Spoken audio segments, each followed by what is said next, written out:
Hi, welcome. Thank you for taking time to watch this video. Today I talk about dealing with underperforming individuals.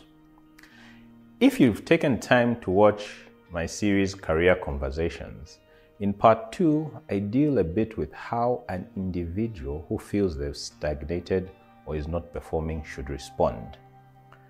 Today I want to talk about you who is supervising an individual, an employee who you feel is not performing up to their full potential. What do you need to think about? What do you need to do? That is very, very important. In fact, it's a key part of what leaders do. It's a key part of what managers do in terms of how you manage your people and how you get the best out of your resources. Now, I like to think about situations where someone is underperforming from a number of different dimensions. And to be honest, the underlying principle is your emotional intelligence. That is what really drives the success with which you manage these sorts of situations. So the first thing that I think you need to think about is say, I've got this individual. They are not performing up to standard. You ask the question, what has happened? All right? It could be that this is an individual that you worked with before whose performance was satisfactory previously and is now unsatisfactory. Okay? That's scenario number 1. The starting point is to try and understand whether there are any circumstances, personal or professional, that may be contributing to what you are seeing as underperformance. You want to have a conversation with the individual. You want to try and understand what is happening. Are there any factors in their personal lives, in their professional lives? What has changed? You want to put yourself in their shoes. Look around. They may not be that open in terms of telling you what exactly is going on, perhaps thinking that it might count against them. You're using your experience, your judgment, your insight. When you look around, is there anything that you see which may have changed? If there is, how do you as a leader deal with that and then get this person back on track? It's also possible that from the onset, a person is not performing to your expectations. In which case you say to yourself, what's happening here?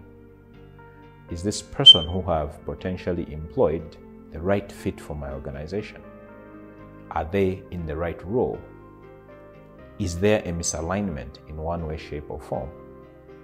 It could be you need to place them slightly differently, put them in a role that plays on their strengths, where they're comfortable and they begin to fly. It could also be that perhaps they're not suited to your environment. And that's an assessment that you want to make fairly quickly so that you minimize the level of frustration of the individual and the organization itself. It's also very important to have a clearly defined and documented plan.